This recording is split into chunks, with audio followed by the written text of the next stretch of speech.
Hi again, it's Dr. Guthrie, and it's a pleasure to be back with you after a 2-week break. My technical support crew, i.e. my daughter Brianna and her husband Eric, were down taking our granddaughter to space camp down in Huntsville, Alabama, so we had to skip a couple weeks.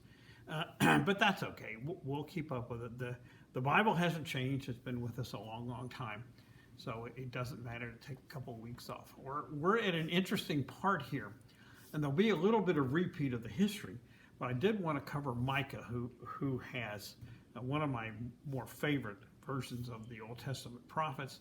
So this is Micah, which is a short 7-chapter, one of they call them the minor prophets. They put them all, 12 of them, into one scroll. The prophets were divided basically on what would fill up a scroll, because they had the scrolls in the ark that they carried with them. And so like Isaiah has 3 different sections combined under Isaiah, and the minor prophets have 12 different people in there, and they have a wide variety of types of prophets. Some of them that we basically don't pay much attention to, Nahum and things like that. They have one that's completely different, which is Jonah, which is we'll get to that, as one of my favorite characters. And then you have several of these prophets like Amos and Micah that are justice-oriented prophets that critique the lack of justice, of the oppression by the wealthy of the poor, which has been part of human nature since time began. So Micah comes along and is probably active in the range of 721 BC down to about 701 BC. And he's in the southern kingdom, because remember, in 721, the northern kingdom was conquered by the Assyrians, and the tribes were sent off into exile, and some of the remnants were left behind, became the Samaritans, but most of the leadership was shipped off to various places of the Assyrian Empire and essentially disappeared into history, becoming the 10 lost tribes. So Micah is a southern prophet. He is like Amos. He was a rural prophet from a small town to the southwest of Jerusalem. I can't remember exactly where it's from. And so as a rural prophet, part of his issue is the lack of justice that comes out of the wealthy landowners, probably based in Jerusalem, who abused the rural peasants, cheated them and things like that. And he's very clear about that and condemns it significantly. And the book is set up in a double progression, and then repeated again in the first, let's see, let me check my notes here. In the first chapters 1 through 3, it's kind of the judgment. He condemns this, he condemns this, he condemns that. Then he offers salvation in chapters 4 through 5. The early part of and it's the second cycle of this, or 2 cycles of this judgment and salvation. The second part is the beginning of the 6th chapter, and goes up through the early part of the 7th chapter. And then the redemption comes in the latter part of the 7th chapter, from verse 8 through verse 20. Again, as a rural prophet, he's very critical of the abuse by the wealthy of the poor, very much like Amos. Isaiah at this time seems to have gone into some form of retirement. He's kind of stopped being an active prophet. He will come back later, but he just quietly disappears. Like I said, to return later. So Micah becomes the major prophet at this time. Now remember that the threat from Assyria is very real. It has not gone away. They faded back, and the Assyrian Empire as your empire gets larger and larger, the threats to it of rebellion by the people that you're controlling get more and more pronounced, because once you got more people under control, it's easier for them to revolt. You have to spread your troops out, and your leadership is distracted. So after they conquered the northern kingdom, they were often distracted in other parts of the empire, probably in Babylon over to the southeast from Nineveh. The capital is Nineveh. It's in the northwest corner of Iraq, almost up to Turkey. And Babylon, of course, is in the central part of Iraq, down the rivers. So there's a noticeable distance when you're walking it. You know, everything in these days was by foot power, walking along. So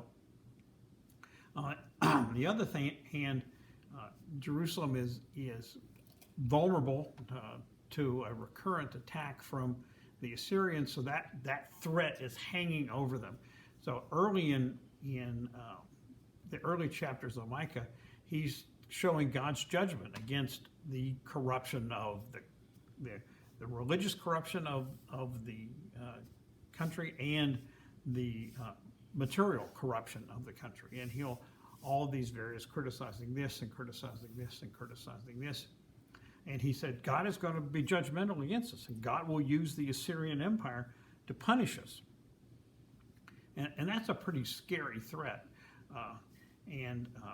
These two cycles, and they were probably recorded in his time and then put together in the Babylonian exile 150 years later.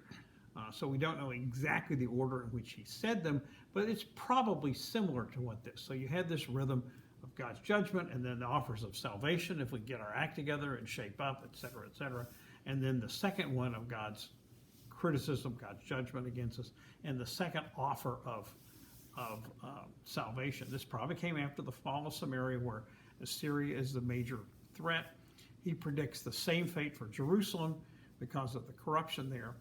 But it's very interesting because he's a bit different than Isaiah. Isaiah is a strong supporter of the perpetual relationship between the Lord and the Davidic kingdom, the Davidic royal line, that God has put David and his descendants in this royal throne, and God will defend them.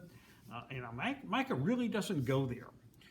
And so it's an interesting thing that he doesn't mention it, and it's mentioned a lot by Isaiah, but Isaiah probably grew up in Jerusalem, where the Davidic monarchy is much more important to the Jerusalem elite, which is probably what he was a part of.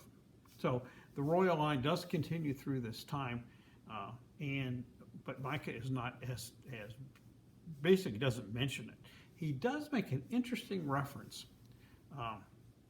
in about the birth of a new leader, but the new leader will come from the rural part of the tribe of Jesse. Now remember that the tribe of Judah was about 40% of the tribes when they arrived in the Holy Land a long time before this, and it became basically its own kingdom to the south, along with the tribe of Benjamin, which is the smallest tribe, which allied with Judah.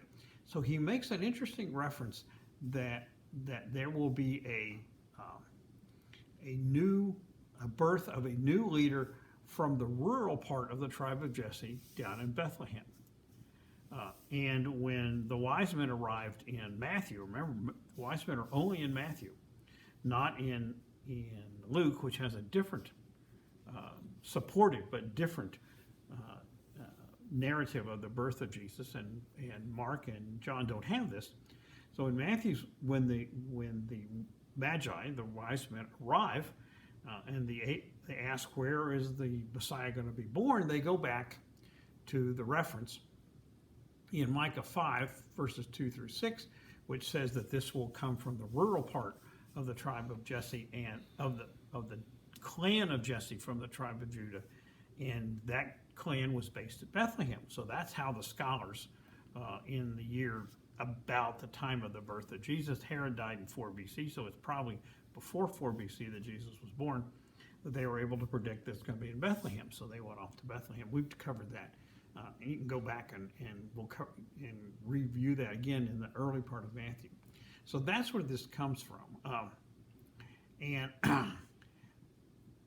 But in chapter 6, he gives a very profound description of criticism of God's criticism of the sins of the tribe, and it culminates in what I personally and other people I know regard as the greatest verse in the Old Testament, which is Micah 6:8. What does the Lord require of you but to do justice and love mercy and walk humbly with your God? Wow. Could you summarize it any better? I actually have a t-shirt with that on it. And we had a funeral of a friend, a great friend from Sunday school class, in which I said this person epitomized that, and I quoted that. So it remains my favorite verse in the Old Testament. You can have differing opinions. Of course, everybody has their own favorites, but that's mine. Hopefully, when I die, someone will be inclined to say something like that at my funeral, because I will die eventually. Everybody does. And after Micah's era, Isaiah will reemerge from retirement. Exactly why he went into retirement and why he comes out. Why he comes out is very clear, because the Assyrian threat becomes very real. So we're going to flip over now to the historical part of 2 Kings. We've covered it a little bit, and we'll use it again next week when we get into the second part of Isaiah. So Hezekiah becomes the king in about 715 BC. Hezekiah is one of the two great reforming kings of the southern kingdom. He was a good one. He decides on a religious reform. So he purges the temple of the pagan icons that had been placed in there by various other rulers, including this copper serpent, which goes way, way back. And I'm not certain why anybody tolerated that, because it's clearly a graven image violation of the commandment. And he clears all of them out and destroys them all. Then he sends his soldiers out to clear the high places. The high places were the traditional Canaanite religious places, where they would be up on a hill, and they were all part of the fertility cult, worshiping Baal and Baal's consort Ashtar. They had these sacred poles. Exactly what they look like, we don't know, of course, but they would probably dance around them, similar to the maypoles that came out of Europe centuries later. And he had them cut down all the poles and ban all the fertility work. So he made a real effort to purge the kingdom, finally, of all this corruption of the fertility cults that had gone on for hundreds and hundreds of years. Because the fertility cults were easy, they encouraged sexuality, they didn't demand a lot, et cetera, et cetera. So he's done all that, and he knows that this form of worship that was part of the appeasement of Sargon, the head of Assyria, and he knows he's taking a chance with this, and he just does it anyway, because the prophets have told him, you have to get right with God if you're going to preserve this kingdom. And that's a pretty much an easy message to understand. So he does all of that, and this moves him away from Assyria, and he is susceptible.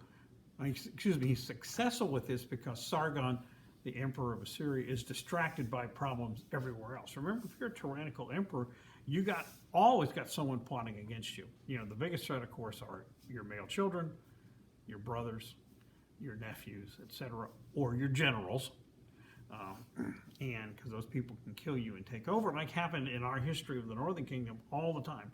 Various people were always killing off the emperor. One of them lasted 7 days. That's a short time to be king in the Northern Kingdom.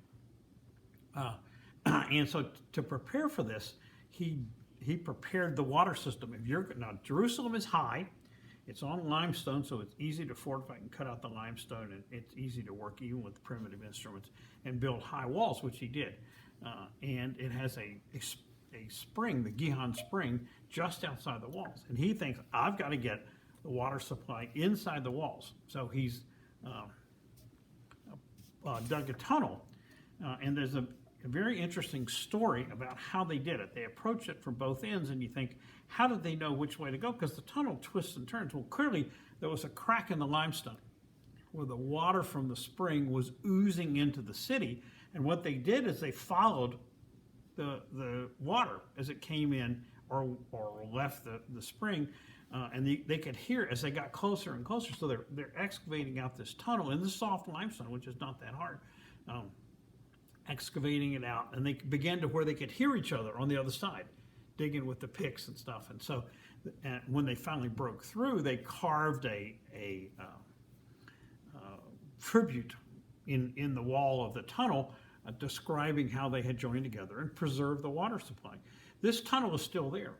I've actually walked it a couple times. In the old days, when I was there in the 60s, they didn't have the fear of the terrors and all that they might have now. So you would buy a little candle from the local boys for a shekel or two, and you'd light the candle, and then you just hang your sandals around your neck.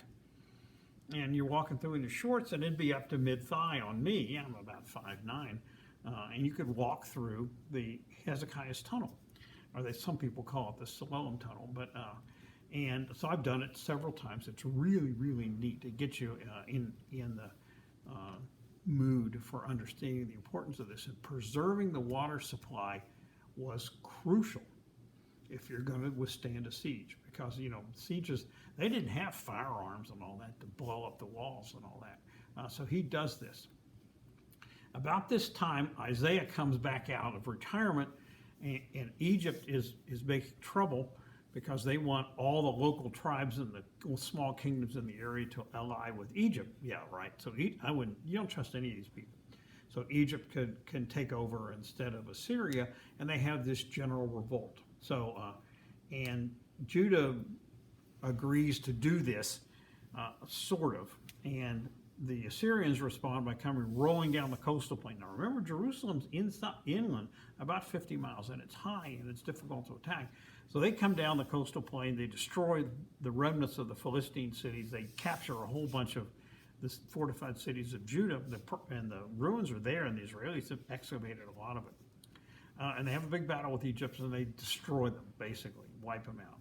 The Assyrians were really, really tough. And then they come up to the walls and besiege Jerusalem. They can surround it. It's not hard to surround it.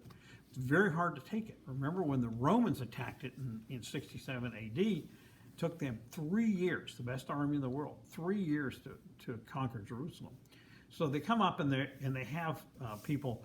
It's a very interesting description. So if you get a chance, it's only 3 chapters, 18, 19, and 20 of 2 Kings. Take a read of it, because it's a very interesting description. They have people who spoke the Hebrew language, probably people they'd captured before in Samaria, to come down and basically read the riot act to the people inside Jerusalem, threatening them with this and that and the other if they don't surrender. Of course, if you do surrender, you have no way of defending yourself against them anyway. And so the people inside Jerusalem were telling them, don't talk to us in Hebrew, because our people can understand it, whatever Proto-Hebrew was at the time.